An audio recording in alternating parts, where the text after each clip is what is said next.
여러분, 교회가 회개했다는 소리를 들어본 적 있으십니까?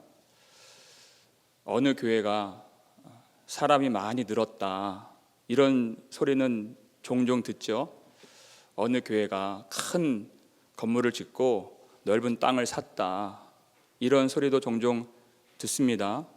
아니면 반대로 어느 교회가 분쟁이 있고 큰 문제가 있더라, 이런 소문도 종종 듣는 것 같습니다. 그런데 교회가 진실되게 회개했다, 그 교회가 하나님 앞에서 회개했다더라, 이런 소리는 많이 들어보지 못한 것 같습니다. 요한계시록을 보면 예수님께서 교회들에게 한결같이 불꽃 같은 눈을 가지신 우리 주님께서 회개하라고 말씀하셨는데, 그것이 우리의 비전이고 우리가 품어야 될 말씀인데, 우리는 주님께서 요구하시는 그 회개의 열매를 거두기보다는 우리가 원하는 교회를 만들고 우리가 원하는 예배를 만들려는 사람들이 아닌가를 생각해 봐야 된다는 것입니다. 우리의 비전은 사람이 많이 모이는 교회를 만드는 것도 아니고 유명한 교회를 세우는 것도 아닙니다. 하나님의 뜻대로 하나님을 진실되이 예배하는, 우리 구속자이신 하나님을 참되게 예배하는 그런 교회를 하나님이 원하시고 그 목적으로 우리를 불러주신 것입니다. 그래서 이 말씀을 보면 예배 개혁의 내용이 등장하고 있는 것입니다. 하나님 우리에게 주신 말씀으로 받으시기를 주님의 이름으로 축원합니다. 우리 32절 말씀인데요, 함께 읽겠습니다.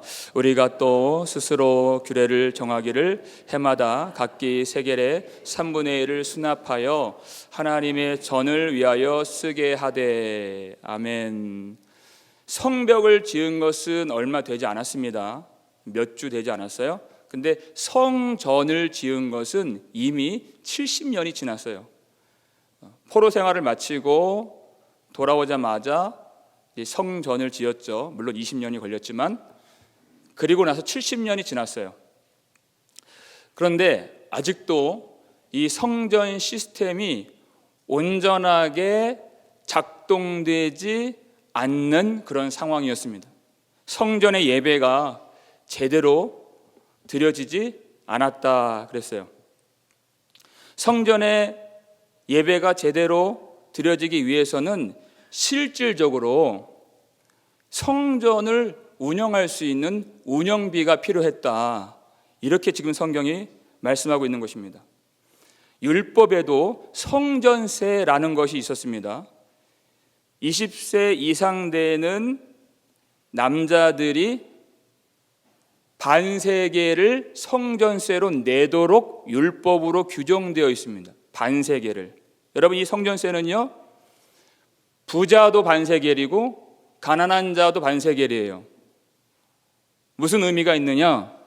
이 성전세는 자기의 생명을 대신하여 바치는 돈이에요. 다시 말해, 생명을 대속받기 위하여 드려지는 돈이에요. 그래서 속전이라고 부르는 거예요. 이게 성전세였어요. 근데 여러분, 우리가 하나님 앞에서 대속을 받은 것은 무엇으로 된 것입니까? 베드로 전서 1장 18절 이하를 보면 그 내용이 나오잖아요. 금이나 은같이 없어질 보배로 속죄함 받은 것 아니요 거룩한 하나님 어린 양 예수의 그 피로 속죄함 얻었네, 이렇게 찬송까지 부르는 거예요. 금이나 은같이 없어질 보배로 된 것이 아니라 우리로 하여금 대속 받을 수 있도록 드려지신, 바쳐지신 속전이 누구이신가? 우리 구주 예수 그리스도이십니다. 복음을 통해서 속전이 무엇인가 그 의미를 우리에게 가르쳐 주시는 것이에요. 그때에는 평생 한 번 의무적으로 성전세를 내도록 되어 있습니다. 왜냐하면 예수 그리스도의 영단번 속죄를 의미하는 그런 성전세였기 때문에 그래요. 그런데 여기 오늘 본문에 나오는 이 성전세는, 헌금은 그것과는 조금 다른, 32절 앞부분 보니까요, 우리가 또 스스로 규례를 정하기를 이렇게 되어 있어요. 스스로 규례를 정했다, 이것은 자발적으로 헌금하기로 결의했다, 이렇게 된 거예요. 자발적인 헌금. 그리고 그 다음에 해마다 각기 세겔의 3분의 1을 수납하여 그랬어요. 해마다. 율법에 나오는 것은 평생 한 번 내는 성전세예요. 그런데 이들이 자발적으로 결의한 헌금은 해마다 3분의 1 세겔을 바치는 거예요.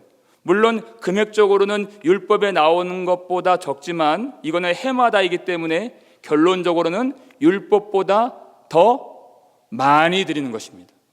율법보다 더 하게 되는 것이에요. 여러분, 이 대목이 참 중요한 것 같습니다.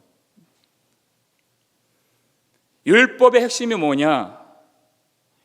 율법은 마음을 다하여, 뜻을 다하여, 힘을 다하여 하나님을 사랑하는 것입니다. 율법만 지키라고 주신 것이 아니고 율법의 목적이 있고 율법의 방향이 있는데 그것은 힘을 다하는 것이에요. 내가 할 수 있는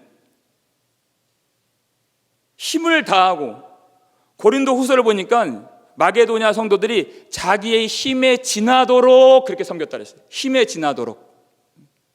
그것을 하나님이 기뻐하셨다 그랬어요. 마음을 다하고 뜻을 다하고 힘을 다하여 주님을 사랑하고 섬기는 것이 율법의 방향이라는 것입니다. 법이라고 하는 건요, 가장 낮은 데 있는 가이드라인이에요. 가장 낮은 데 있는 최소한의 것이에요.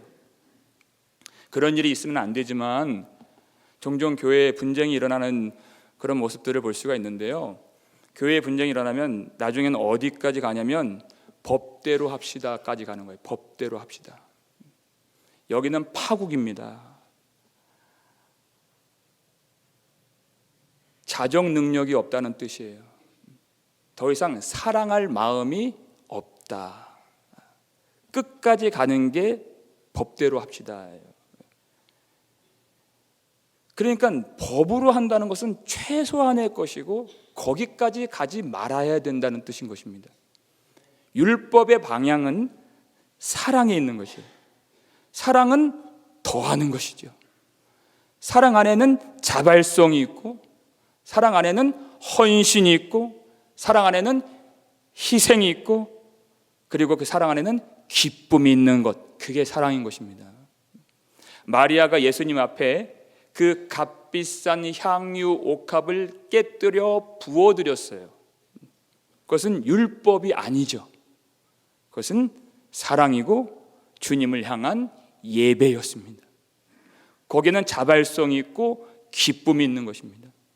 예수 그리스도의 보혈의 능력은 우리를 율법 아래에서부터 하나님의 사랑의 법 아래로 옮겨 주시는 능력이었습니다.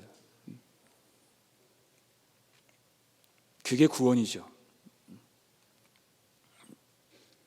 이들이 해마다 3분의 1 세겔을 드렸다. 이것을 계산해 보면요,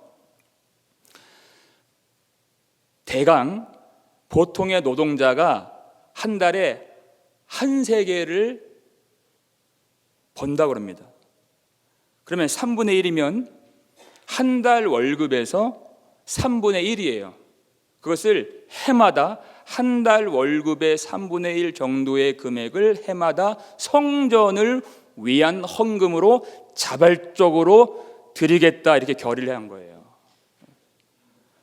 그런데 우리가 느헤미야를 읽어보면 이 공동체 안에는 가난한 사람들이 많이 있었습니다. 특히 느헤미야 5장에 보면은 그 내용이 자세하게 나오잖아요. 그들이 땅을 저당 잡히고 또 남의 돈 꾸어서 세금을 내야 됐고 아주 어려운 이야기들이 많이 있어요. 이 나라가 제대로 아직 정비가 되지 않은 상황이기 때문에 황폐하게 된 곳이 많이 있었습니다. 이제 겨우 성벽지었어요. 그런 상황이에요. 그리고 가난한 자들은 부자들의 그 착취 때문에 그리고 또 큰 흉년 때문에 더 고통을 받는 그런 시절이었습니다. 느헤미야 5장 7절 보니까 느헤미야가 깊이 생각했다 이렇게 되어 있어요. 깊이 생각하며.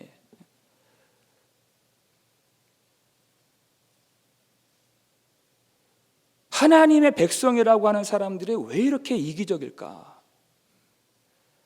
왜 하나님의 나라가 점점 멀어지는 듯 보일까?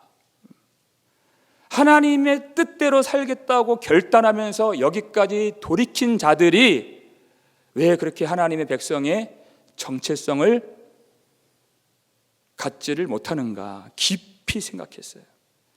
그 마음에 그 답답함과 그 절규와 그 깊은 고민이 결국 회개하는 대로 인도해 주었고 하나님이 그 회개를 통해서 응답을 주신 것입니다. 다른 것보다도 이 공동체 위에 예배가 회복되고 예배가 개혁되어야 하는구나라는 응답을 주신 것이에요. 여기까지 이르게 된 것입니다. 돈이 없다고 해서 돈만 바라보고 돈만 취하려고 한다면 아무것도 이루어지는 것이 없어요. 믿음의 역사라고 하죠. 믿음의 역사가 나타나지 않는다라는 것입니다. 여러분, 이 미국 땅이 어떻게 세워지게 되었나요? 여러분 그 역사를 잘 아시죠? 1620년이에요. 그 전까지 영국 국교회를 향해서 청교도가 회개를 선포했어요. 근데 회개를 안 하니까 핍박이 가해지는 거예요. 수많은 목회자들이 감옥에 끌려가고 추방을 당하고 면직이 되고 순수한 신앙을 갖고 있는 사람들이 도무지 살 수 없는 땅이 되었어요. 그래서 1620년 배를 타고 이제 신대륙으로 그들이 오로지 하나님만을 예배하는, 하나님만을 순전하게 섬기는 그 목표를 가지고 그들이 이 신대륙 땅을 밟게 됩니다. 이미 배 안에서도 수십 명이 죽었어요. 도착했는데 아무것도 없죠. 그 지친 몸을 위로해 줄 집도 없어요. 여관도 없어요. 아무것도 없어요. 극심한 추위와 굶주림과 질병 때문에 하루에도 2-3명이 죽어나가는 그런 때였다고 기록이 되어 있어요. 근데 그들이 상식적으로는 집을 먼저 세울 것 같은데 그렇지 않습니다. 교회를 세우고 예배당을 먼저 세웠다는 것이에요. 우리가 여기 왜 왔습니까? 오로지 하나님만을 진실되이 예배하고자 온 것이 아닙니까? 아무도 그것을 반박하지 않고 부인하지 않고 먼저 예배당을 세우고 그리고 학교를 세우고 그리고 집을 세우고 한 해가 지나서 첫 수확물을 가지고 하나님께 드리면서 추수감사주일 예배를 처음 드리는 거예요.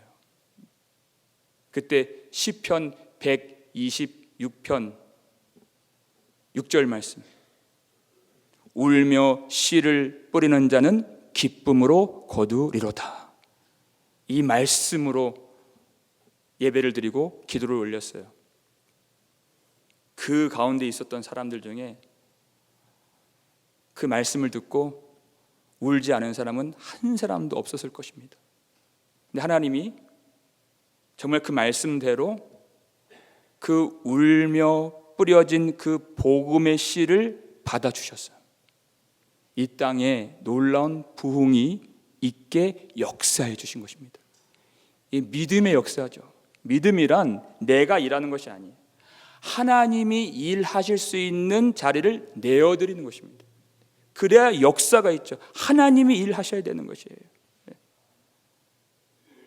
여호와께서 집을 세우지 아니하시면 세우는 자의 수고가 헛되며 여호와께서 성을 지키지 아니하시면 파수하는 자의 경성함이 헛되도다, 이렇게 말씀하고 있습니다. 아무리 우리가 집을 세우려고 노력을 해도, 아무리 이 나라를 지키려고 애를 써도 하나님이 세워주지 아니하시면 아무것도 이루어지는 것이 없고, 하나님이 이 나라를 지켜주지 아니하시면 아무리 깨어있고 아무리 군사력이 강력해도 그것은 헛된 일이다, 이렇게 되는 거예요. 하나님이 하실 수 있도록. 아직 이 이스라엘 공동체는 너무나도 미약하고 부자들도 물론 있지만은 가난한 자들이 대부분인 그런 상황이에요. 그런데 어떻게 결단했어요? 해마다 3분의 1 세겔씩 여호와의 전을 위하여 드리기로 결단을 했다. 여러분, 가난한 사람들은 어떻게 해야 됩니까? 성경을 보면 그 답이 나와 있어요. 레위기 5장을 보니까요, 가난한 자들은 양을 드리지 말고 비둘기로 제사를 드리라, 이렇게 되어 있어요. 포인트는 뭐냐면, 가난하다고 해서 재물을 면제시켜 주시지 않았다라는 것입니다. 소를 드릴 것이 없으면, 양을 드릴 것이 없으면 산비둘기나 집비둘기로 가져오라, 이렇게 말씀하고 있어요. 레위기 5장 7절입니다. 왜냐하면 죄를 속하기 위하여 산비둘기 2마리나 집비둘기 새끼 2마리를 여호와께 가져오고, 이렇게 돼 있어요. 속죄를 위하여. 누구를 위하여? 제사를 드리는 그 당사자를 위하여. 예배를 통하여 가장 큰 수혜를 입는, 은혜를 입는 주체는 누구입니까? 바로 예배를 드리는 우리 자신이라는 것입니다. 그래서 면제시켜주지 않는 거예요. 왜냐하면 그 제물을 드림이 곧 하나님의 백성이 되었다고 하는 언약의 표이기 때문에, 속죄를 위한 것이기 때문에, 그것 자체가 하나님을 향한 예배이기 때문에, 여러분, 우리에게 있어서 가장 중요한 것이 예배 개혁이며 예배 회복이 가장 급선무인 것을 믿으시길 바랍니다. 가장 중요한 일이에요. 그래서 해마다 3분의 1 세겔씩 성전을 위한 헌금을 드리기로 했습니다. 구체적으로 그것이 어떻게 쓰여지는가, 33절 말씀인데요, 읽겠습니다. 곧 진설병과 항상 드리는 소제와 항상 드리는 번제와 안식일과 초하루와 정한 절기에 쓸 것과 성물과 이스라엘을 위하는 속죄제와 우리 하나님의 전의 모든 일을 위하여 쓰게 하였고. 아멘. 자, 이 33절을 통해서 우리가 어떻게 예배를 개혁해야 되는지 우리 몇 가지를 한번 생각해 보겠습니다. 첫 번째는 진설병의 개혁입니다. 진설병의 개혁. 여러분, 여기 아주 구체적인 항목들이 나와 있습니다. 세부적인 내용들이 나와 있는데요, 첫 번째가 진설병이에요. 진설병이 무엇입니까? 성소 안에 여호와 앞에 항상 진설해야 되는 12개의 떡을 진설병이라고 하는 것이, 그 12개의 떡, 6개씩 두 줄로 진설하는 12개의 떡은 무엇을 의미합니까? 12지파 이스라엘 백성들을 의미해요. 출애굽기 25장 30절을 보니까 진설병을 두어 항상 내 앞에 있게 할지니라 그랬어요. 하나님이 내 앞에 있게 할지니라. 이 진설병은 12지파 이스라엘 백성들을 의미한다고 했는데 하나님의 임재 앞에 이 백성들이 있어야 할 것이니라 하는 것입니다. 이게 예배입니다. 하나님의 임재 앞에. 인간의 본질적인 문제는 뭐냐면 하나님의 임재 앞에 설 수가 없는 것이었다는 것이에요. 거룩하신 여호와 앞에 누가 능히 서리요 그랬어요. 이게 우리의 문제예요. 하나님 앞에 누가 나아갈 수 있습니까? 어떻게 하나님 앞에 설 수 있습니까? 죽을 수밖에 없는 그것이 우리의 본질적인 비참함의 내용이죠. 그런데 선택받은 하나님의 은총 입은 하나님의 백성들은 항상 하나님의 임재 앞에 나와야 된다라는 것이에요. 이것은 은혜죠. 여러분 예배를 드리는 것이 혹시 여러분 무거운 마음으로 이 예배를 나오신 분 계신가요? 예배를 안 드리면 나쁜 일이 있을 것 같아서 예배를 안 드리고 어디 뭐 딴 데 가면은 뭐 사고도 날 것 같아서 그래서 그런 일들을 피하려고 혹시 예배를 나오신 분 계신가요? 그 예배는 온전한 예배가 아니에요. 우리가 하나님의 임재 앞에 나아갈 수 있다는 그 기쁨, 그 구원의 감격, 그리고 영원하신 하나님과의 교제 속에 들어가는 것이 진정한 예배라는 것입니다. 하나님과의 화목한 교제가 이루어졌다는 것이에요. 그것을 누리는 게 예배죠. 그리고 성경에 약속하신 대로 지금은 우리가 이 땅에 발을 붙이고 살고 있지만 이제 영원한 하나님의 나라에서 주님이 우리에게 공급해 주시는 영원한 생명 양식을 주와 함께 먹으며 영생을 누리는 그 영원한 만찬과 그 잔치를 이 예배 가운데 우리가 소망하고 기대할 수 있게 되는 것입니다.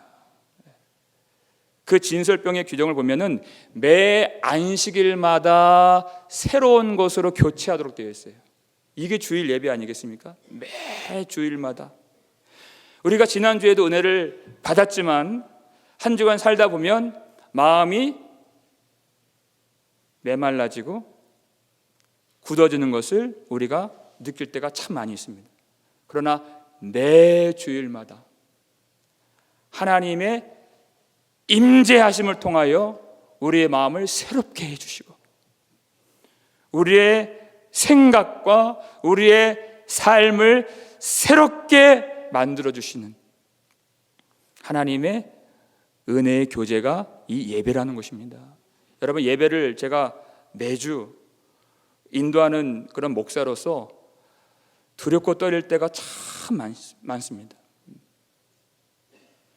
그러나 그럼에도 불구하고 하나님은 시시때때로 은혜를 주시고 때를 따라 돕는 은혜로 우리에게 역사해 주시는 하나님이심을 경험할 때가 한두 번이 아니에요. 내가 어떻게 해야 되나? 어떻게 말씀을 전해야 되나?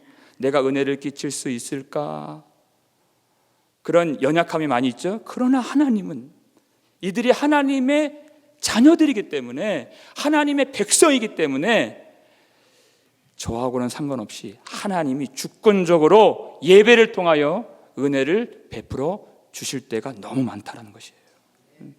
여러분 오늘 이 예배 가운데 하나님의 임재하심 속으로 들어가서 그 임재 앞에 나를 온전히 내어 드림으로써 하나님과 친밀한 교제를 회복하시고 그리고 영원한 나라의 그 잔치를 소망하고 더 기대할 수 있는 진설병의 개혁의 예배가 되는 오늘 이 시간 되기를 주님의 이름으로 축원합니다.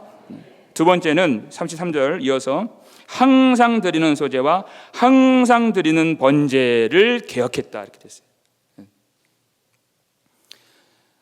성전에서는 항상 예배를 드렸어요. 아침에도 제사를 드리고 저녁에도 제사를 드리고, 그를 상번제라고 합니다. 매일마다 아침 저녁으로 제사가 있어요. 안식일만 제사를 드리는 것이 아니었습니다. 항상 드리는 소제, 항상 드리는 번제. 예배는 끊어지지 않는 것이다 라는 것입니다. 예배는 중단되지 않는 것이다. 우리의 모든 시간, 우리의 모든 자리, 우리의 모든 상황에서 하나님을 예배하는 것이다 라는 의미를 갖고 있습니다. 여러분, 예배는 내가 드리고 싶을 때만 예배를 드리는 것이 아닙니다. 내가 형편이 좋을 때, 내가 상황이 좋을 때만 드리는 것이 아니고, 내 감정이 좋고 내 기분이 내킬 때만 예배를 드리는 것이 아닙니다. 여러분, 언제 부부싸움을 가장 많이 하세요? 무슨 요일에 가장 많이 하세요?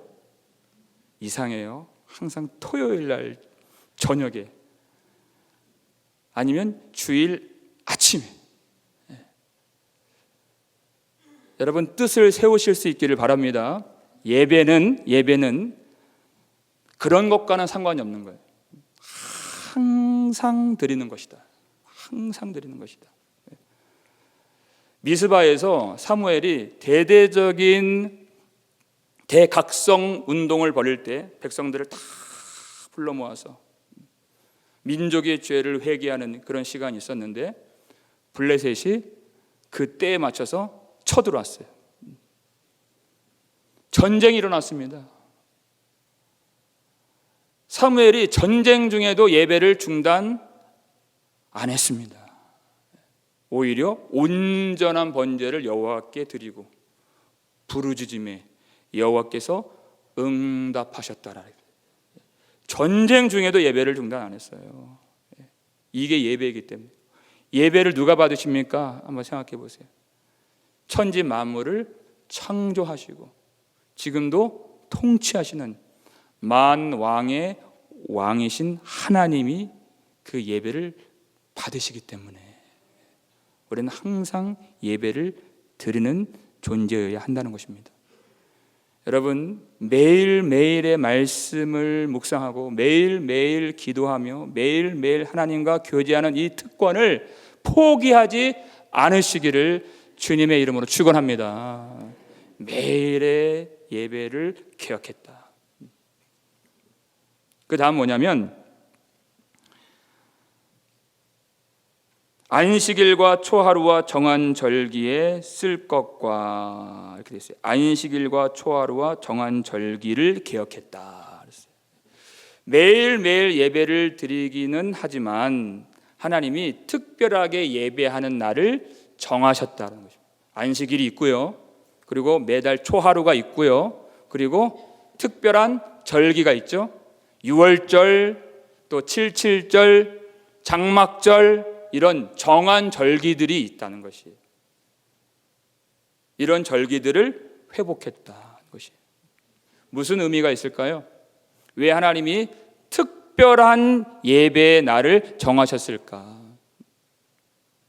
그것은 하나님의 구속의 은혜를 알게 하시기 위한 절기였습니다. 유월절이 무엇이에요? 왜 그 특별한 유월절을 지켜야 됩니까? 대대로 지킬지니라 그랬어요. 대대로 지킬지니라. 애굽에서 건져 주실 때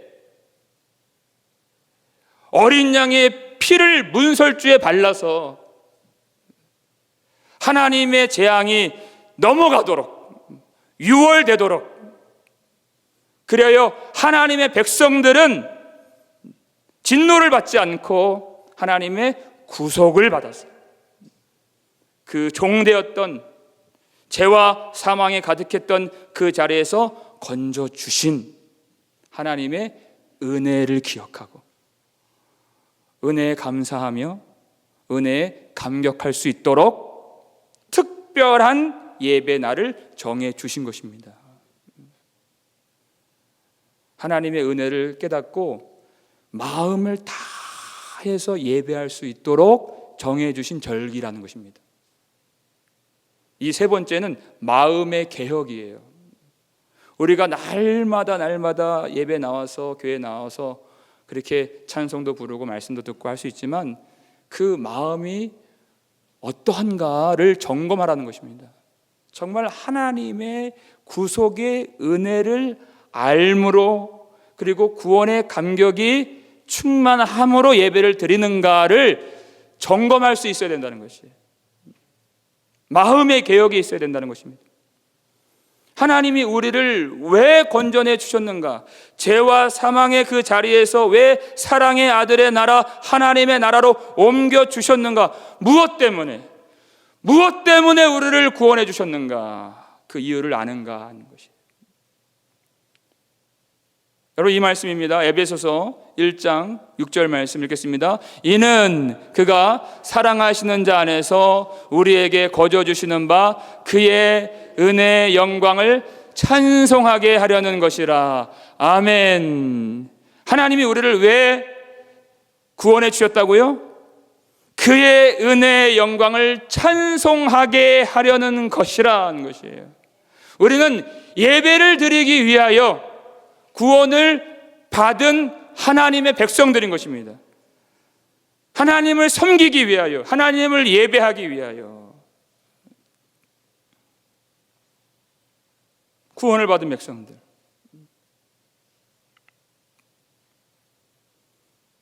그냥 지옥을 가지 않는 것이 구원의 목적이 아니에요. 하나님 나라에서 영원한 축복을 받는 것이 구원의 궁극적인 목적이 아니에요.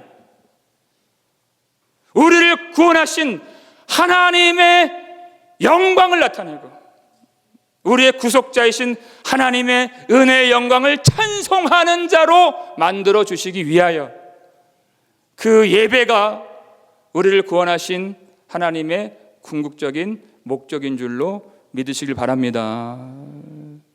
예배예요. 우리가 예배를 드리고 우리가 헌금을 드리면 하나님이 복을 주신다? 그렇지 않습니다.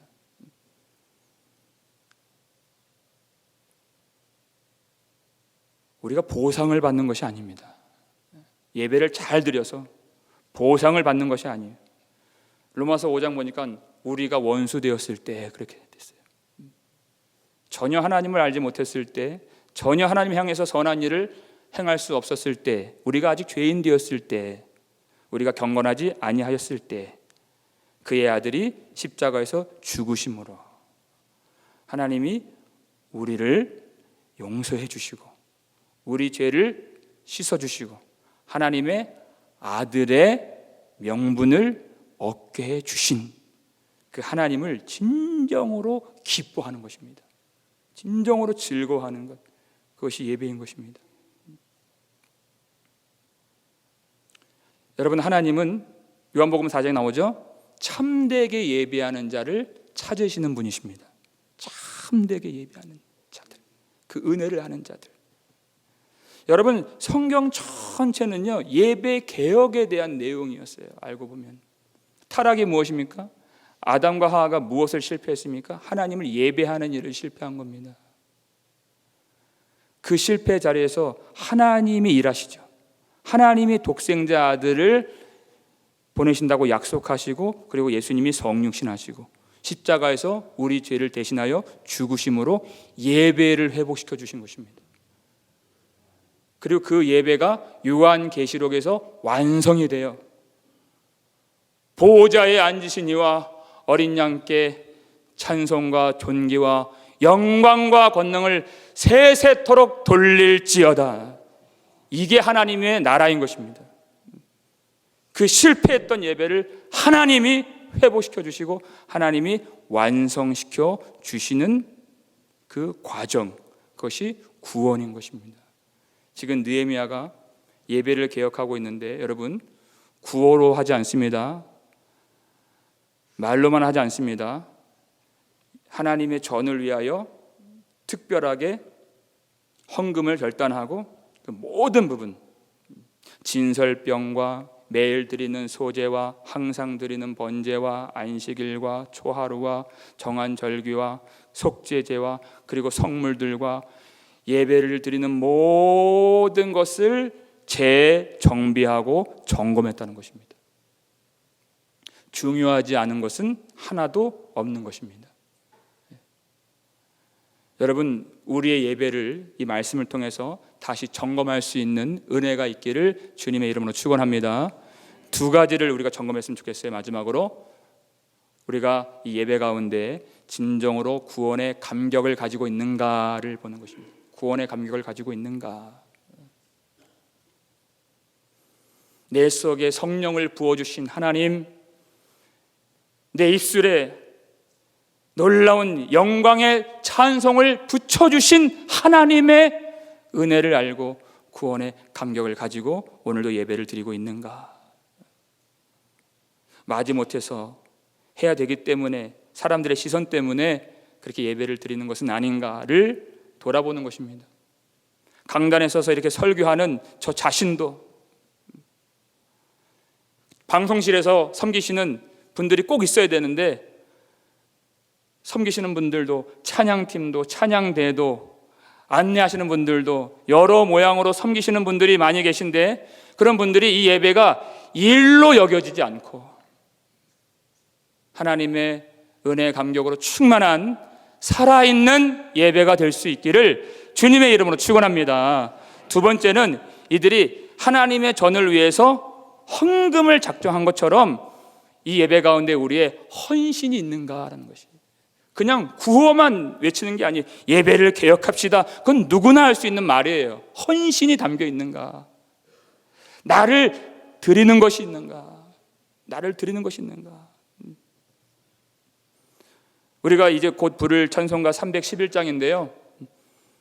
내 몸을 내게 주건만, 널 위해 내 몸을 주건만, 너 무엇 주느냐? 주님 물으세요. 내 죄를 대속했건만 너 무엇 주느냐? 너는 무엇을 주느냐? 그렇게 물으신다는 겁니다. 그 답을 어디서 찾을 수 있습니까? 로마서 12장 1절인데요. 너희 몸을 하나님이 기뻐하시는 거룩한 산 제물로 드리라. 이는 너희가 드릴 영적 예배니라. 너희 몸을, 여기는 너의 존재를 이렇게 해석이 되는 것이, 너의 모든 것을, 너의 마음을, 너의 열심을, 너의 중심을, 너의 시간을, 그리고 너의 존재를 하나님께 드려서 하나님의 말씀에 순종하며 모든 순간 하나님께 영광을 돌리는 것이 우리가 드릴 영적 예배인 것입니다. 은혜 받은 것이 무엇이에요? 바울이 그렇게 고백을 합니다.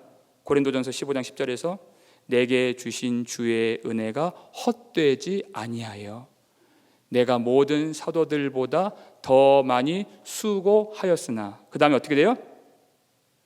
내가 한 것이 아니요, 내가 한 것이 아니요, 오직 나와 함께 하시는 하나님의 은혜로라.